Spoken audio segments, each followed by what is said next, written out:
Hey, it's Matt, your average gamer, and for this one, we're going to be covering a blood and cold build for a samurai setup. This is going to be a really fun one that includes double slash as we open up the doors to this awesome build. Let's get into the details here. Many of you guys, a lot of you guys, have been asking me to do a double slash build, and I did one a while back, but I kind of did it as a knight build that used strength and arcane. This is a pure dexterity build. I'm going to talk about the details as we go on here. You're going to be able to get a lot of damage out of this and a good amount of bleed too.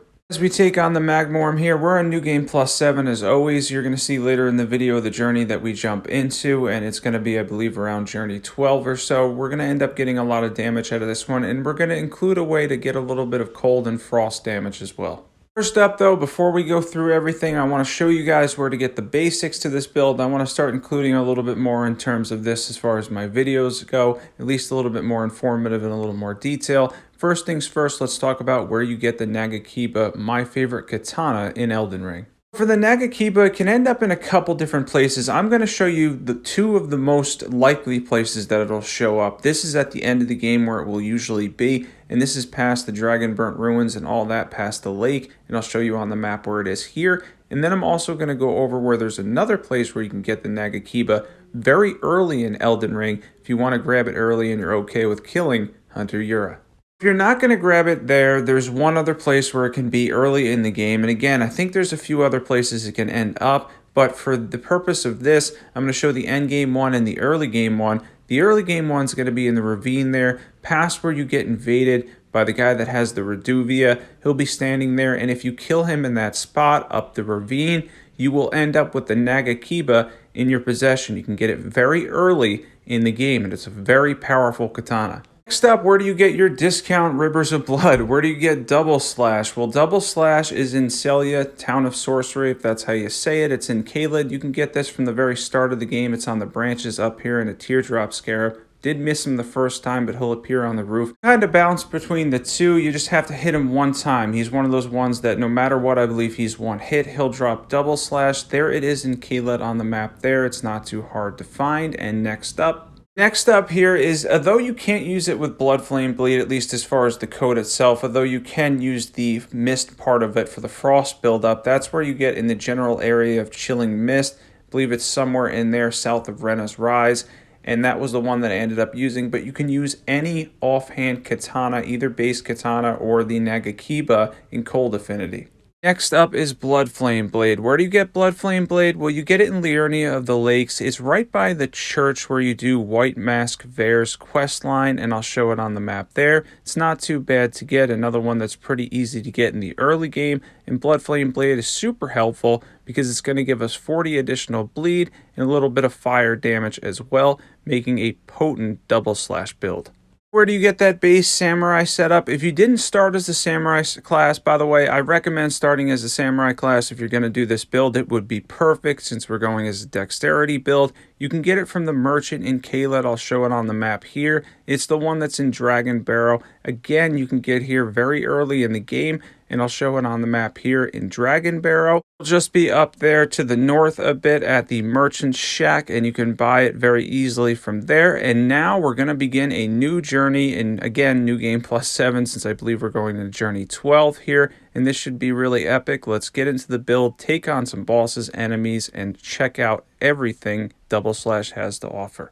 Now that we have the Nagakiba, we have Bloodflame Blade, and we're able to do Double Slash with the Ash of War on it that we like. We're going to get a lot of damage out of it. I'll show the build stats, talisman setup, everything later in the video, but I wanted to help you get the basics there. And let's get into fighting the Tree Sentinel and then several different bosses and enemies throughout the game. We're going to proc a little bit of Frost too while two-handing both katanas because we have the other Nagakiba in Cold, and we're going to show off this build. And again, it's going to be something where it's going to be really powerful as far as this build goes. It is a little bit of a discount Rivers of Blood, but we do have a significant amount of reach with the Nagakiba, which is another reason why I love it. If you've seen my past videos, you'll know that I pretty much always use the Nagakiba. Yes, it has that little bit of hefty stat requirements, given that you need 18 strength, you need 22 dexterity to wield it, but we're able to do this build at 150 and get a lot of damage out of it anyway, and it does beat the other katana in terms of reach, and it has very good AR as well. Alright, so now on to Margit, who we're going to attempt to crush with basically L1s or LBs, where we can use a combination of both katanas.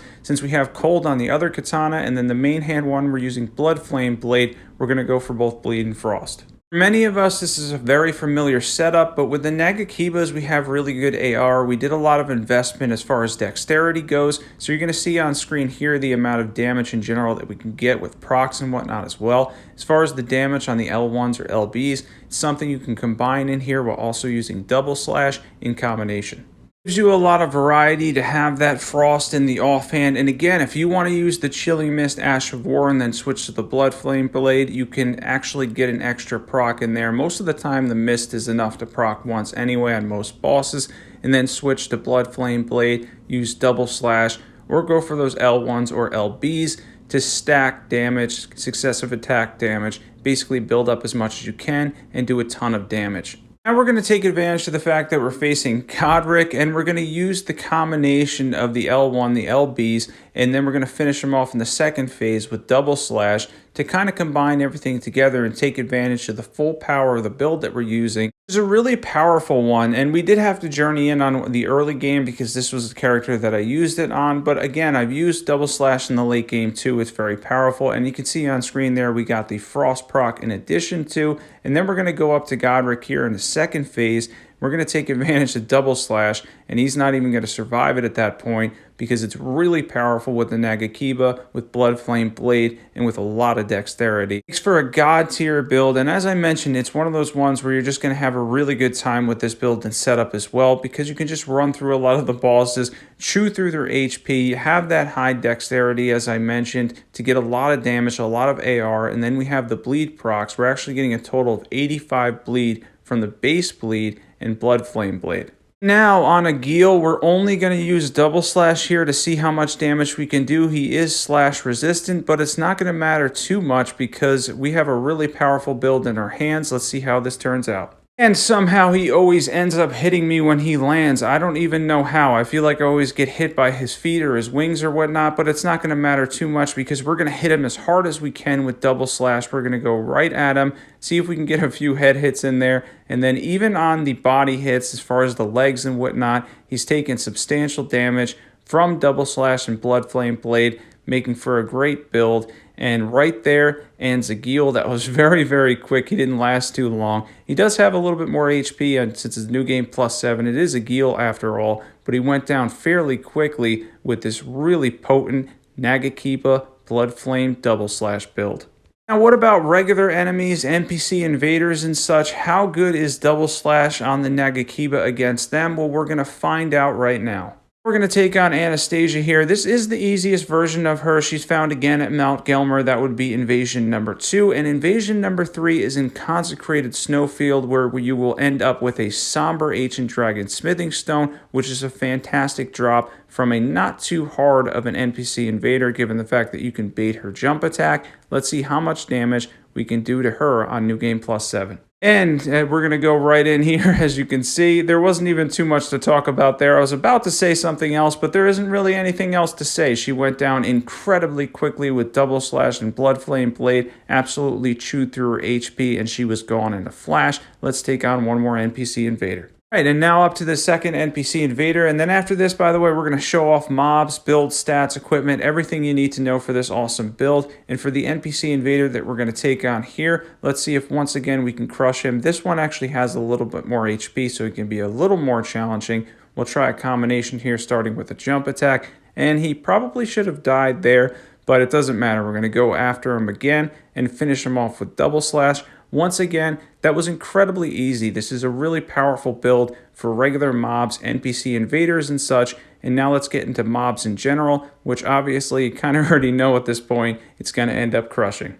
I'm going to show the buffing system in a little bit, but it's actually fairly simple. You might have seen it in a couple of the clips prior, but mainly we're going with Golden Vow and Flame Grant Me Strength. If you have the stats for it, you can do Hellish Shabiri too. It'll be about 5% more damage, though we are doing a little bit of fire damage. It's not increased much though, because it is relatively minimal. And you're going to see here, as far as mobs go, double slash is particularly effective. You can do jump attacks too because we have the Raptor's black feathers on. Everything in combination again makes it very, very easy to take on any mobs that you're going to run into. You're not going to have too much of an issue with a solid build like this one.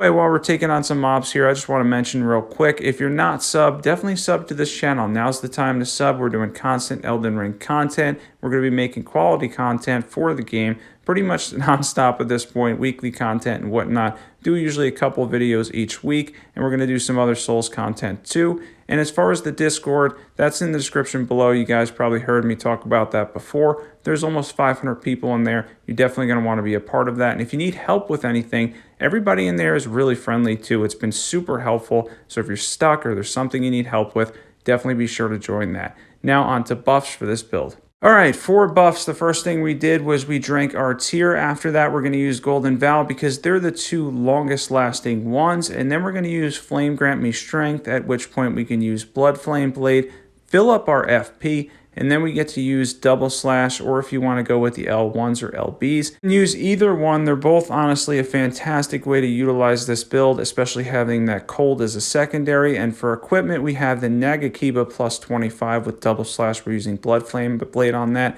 We have any seal. We have a cold Nagakiba, White Mask, Raptor's Black Feathers, Rotten Wing Sword Insignia, Shard of Alexander, Dragoncrest Great Shield Talisman, Lord of Blood's Exultation, and then we have the Thorny tier, the Successive Attack tier, and then the Faith tier to give us that extra 10 levels so that we can use Golden Vow, basically get to 160 at level 150. Let's get into stats. For stats, this is primarily a dexterity focused build, so we went for 70 dex. If you need a little bit more endurance and you're looking to get to 51 poise, you can probably get there with this, but if not, you probably only need a couple more points. You can always go with 65 dex, that'll be plenty. As long as you have a minimum of 60 dexterity, this build's going to work fantastic for you. It's a solid setup there at level 150 for Double Slash. I hope you guys had fun with this one. This was a fun one to do in general. I know a lot of people have been asking for a Double Slash build, and I decided to add Bloodflame to it to basically go with the Discount Rivers of Blood theme,